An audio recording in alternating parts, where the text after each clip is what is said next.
पिछले वीडियो में हमने बेस थ्योरम के जो कॉन्सेप्ट था उस कॉन्सेप्ट को क्लियर किया था।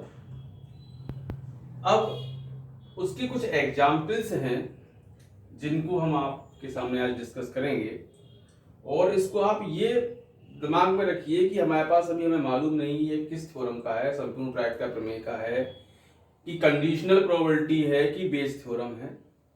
आप इस क्वेश्चन को पढ़िए और उसमें अंदाज लगाइए, उसमें आप सोचिए कि ये है तो किस कॉन्सेप्ट का है। जैसे हम एग्जाम्पल 2 से स्टार्ट करते हैं। 3 सिक्के दिए गए, एक सिक्के के दोनों ओर चित है, दूसरा सिक्का अभिनत है जिसमें चित्त 75% बार 75% बार प्रकट होता है, और तीसरा अनभिनत है सिक्का। तीनों में से एक सिक्के को चुना गया। ये कंडीशन देखो, आप देखना, तीनों में से एक सिक्के को चुना गया और उसे उछाला गया। यदि सिक्के पर चित्त प्रकट होता है तो क्या प्रायिकता है कि वह दोनों चित्त वाला सिक्का है। देखिए, इसमें हमारे पास 3 कारण हैं, 3 कंडीशंस हैं, 3 परिकल्पनाएं हैं, मतलब 3 सिक्के। उन 3 सिक्कों की अलग अलग कंडीशन चित्त आने की। घटना क्या है? चित्त प्रकट होता है। तीनों में चित्त है, घटना क्या हुई? चित्त प्रकट होता है, मतलब वो घटित तो हो चुकी है। तो क्या प्रायिकता है कि वह दोनों चित्त वाला सिक्का भी। यहां थोड़ी सी लाइन को इनने कंफ्यूजिंग किया है। अब यहां इनने पूछ लिया कि वो दोनों चित्त वाला सिक्का है, मतलब दोनों चित्त वाला सिक्का कौन सा है? ये पहला। तो इसके कहने का मतलब ये है कि हमने एक सिक्का चुना, उस सिक्के को उछाला, चित्त प्रकट हो गया, घटना घटित हो गई।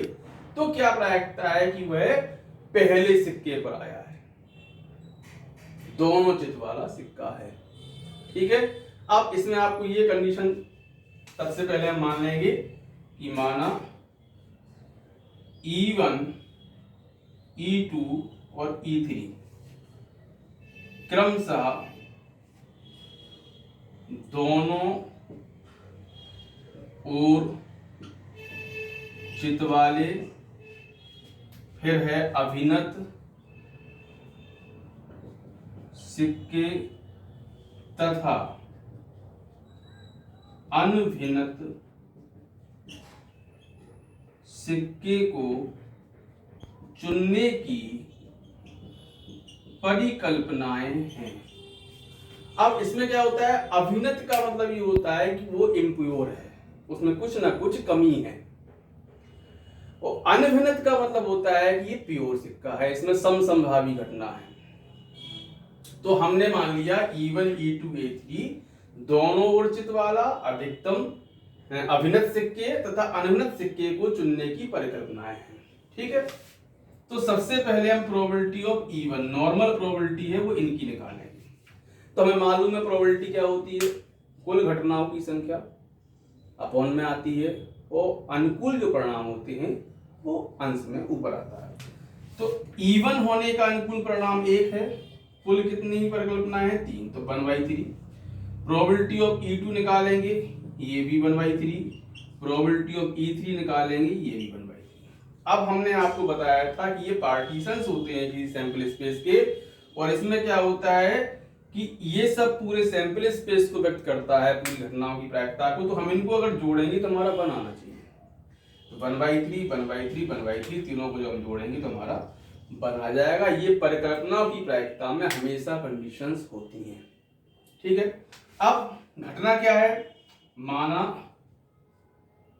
सिक्के पर चित्त प्रकट होना घटना ए से व्यक्त है।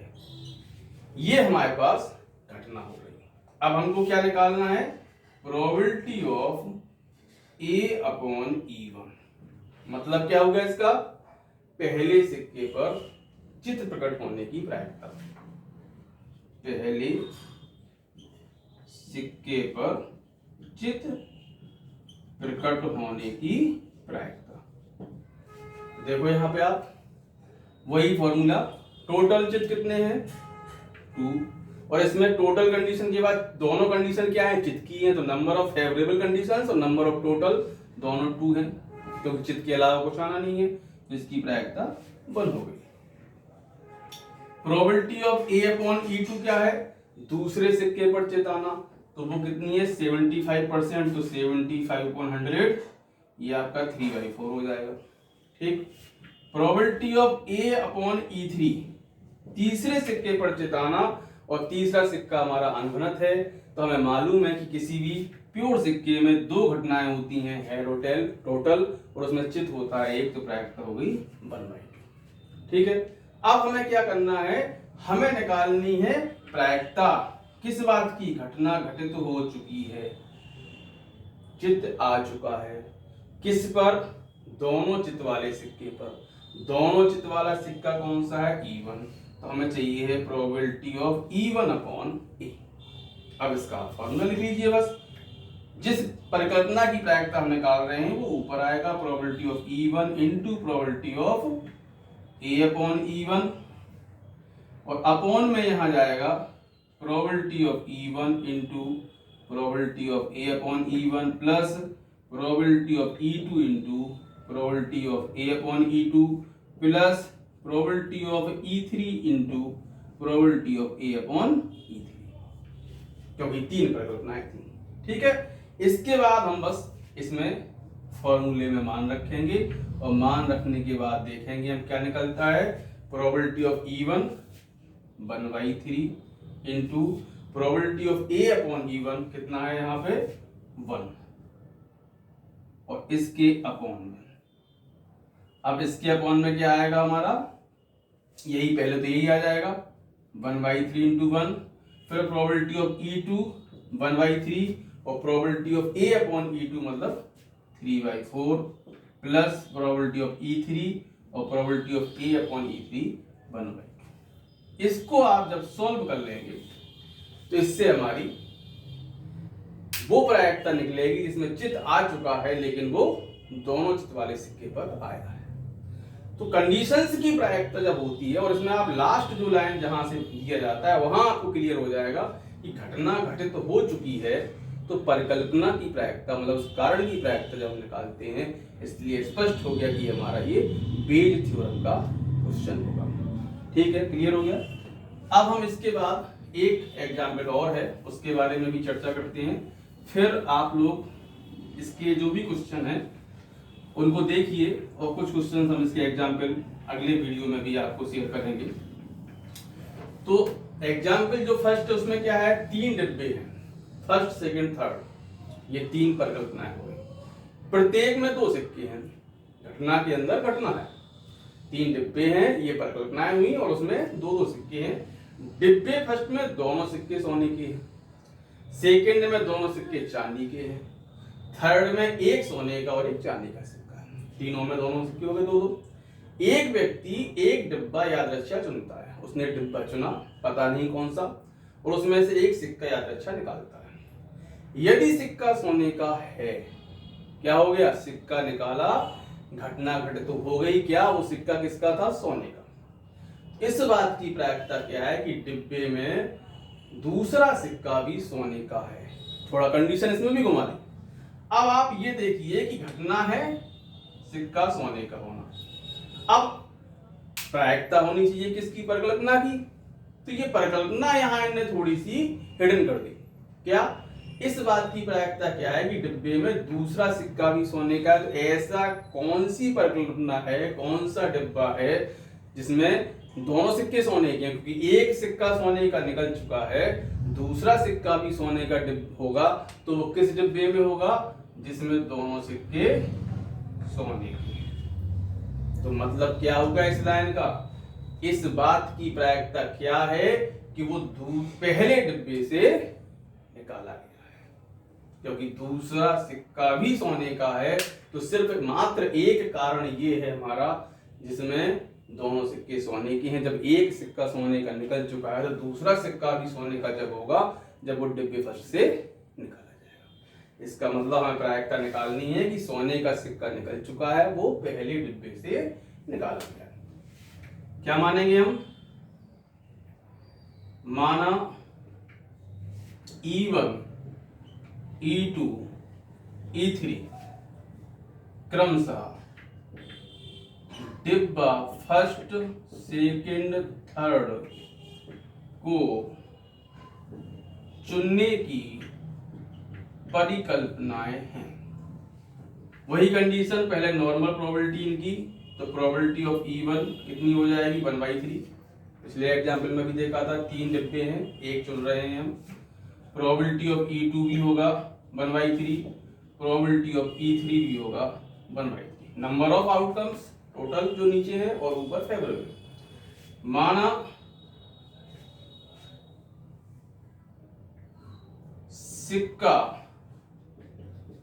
सोने का निकलना घटना ए से व्यक्त है। घटना ए क्या है? हमने सिक्का सोने का निकाला।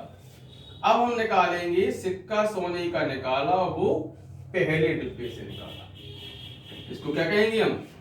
पहले डिब्बे से सोने के सिक्के के निकलने की प्रायिकता। देखो पहले डिब्बे में क्या कंडीशन है? नंबर ऑफ टोटल सिक्के कितने हैं? 2। सोने के सिक्के कितने हैं? 2। तो आउट फेवरेबली 2 हो गए, तो प्रोबेबिलिटी हो गई 1। निश्चित हो गई कि अभी दोनों घटनाएं दोनों सिक्के सोने के हैं, तो हम निकालेंगे तो सोने का निकलेगा। तो ये निश्चित घटना हुई, निश्चित घटना की प्रायिकता हमेशा 1 होती है। प्रोबेबिलिटी ऑफ A/E2, दूसरे डिब्बे से सोने के सिक्के निकलने की प्रायिकता। तो सबसे पहले आप देखिए, दूसरे डिब्बे में कुल दो सिक्के हैं, दोनों सिक्के चांदी के हैं, तो इसमें सोने का सिक्का निकलेगा ही नहीं। Number of favourable outcomes 0, probability हो गई 0, क्योंकि ये अनिश्चित घटना हो गई। क्योंकि जब चांदी का सिक्का है, हम सोने का निकालते हैं, तो सोने का जब उसमें है ही नहीं तो निकलेगा कहां से?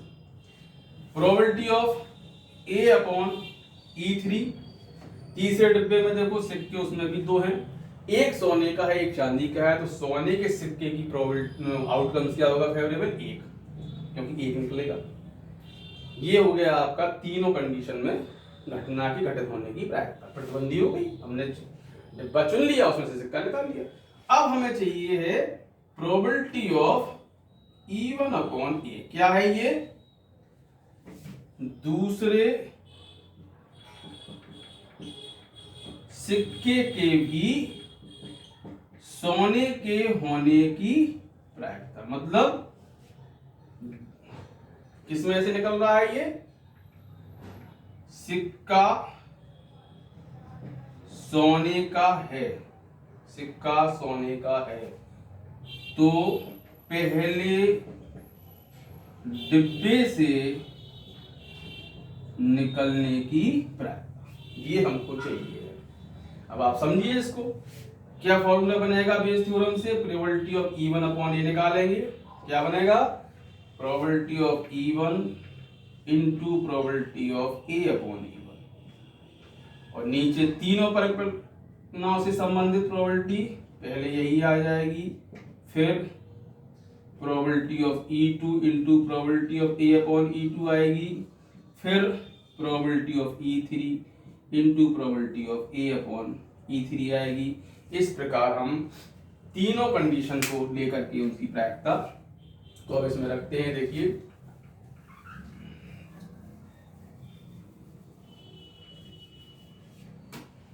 देखो, probability of E1, E2, E3 हमें मालूम है 1/3 थी। प्रोबेबिलिटी ऑफ A/E1 कितना है? 1 है, नीचे यही आ जाएगा 1/3 इंटू 1। सेकेंड में 1/3 0 है प्रोबेबिलिटी ऑफ A/E2 प्लस 1/3, और यहाँ कितनी है? 1/2 है। इसको सॉल्व करेंगे तो ऊपर 1/3 हो गया, ये 1/3 हो गया, ये 0 हो गया, ये 1/6 हो गया, 1/3 एलसीएम लेंगे, यहाँ 6 आएगा, तो ये 2 हो जाएगा, ये 1 हो जाएगा, 1/3 3/6, तो ये ऊपर पहुंच जाएगा, 6/9 हो गया, 3 से कैंसिल कर देंगे, 2 3, प्रोबेबिलिटी निकलेगी 2/3। देखिए calculation, 1/3 into 1, E1 A/E1, E1 A/E1, probability of E2 into probability of A/E2, probability of E3 into probability of A/E3, 1/3 1 हो गया, ये आपका 0 हो जाएगा, ये 1/6 हो जाएगा, इसमें एलसीएम ले लिया हमने 6 हो जाएगा, और ये 3 2 जा 6 2 और 6 1 जा 6। इस तरीके से हम इसको सॉल्व कर लेंगे। सॉल्व करने के बाद ये हमारी प्रोबेबिलिटी उस बात की निकलेगी कि सिक्का सोने का निकला था, लेकिन वो किस में से निकला? उस डिब्बे में से निकला जिसमें दूसरा सिक्का भी सोने का है। इस प्रकार हम बेस थ्योरम की कंडीशन को समझेंगे, और समझने के बाद परिकल्पना के घटित होने की, कारण के घटित होने की व्याख्या याद करते हैं। अब आप इसके एनसीईआरटी के जो क्वेश्चंस हैं उन क्वेश्चंस को सॉल्व कीजिए, फिर इसके कुछ क्वेश्चंस हम और आपको डिस्कस करेंगे, जिससे ये क्लियर हो जाए। बोर्ड एग्जाम के पर्पज से ये बहुत इंपॉर्टेंट हमारा टॉपिक है। आप लोग लगाइए। धन्यवाद।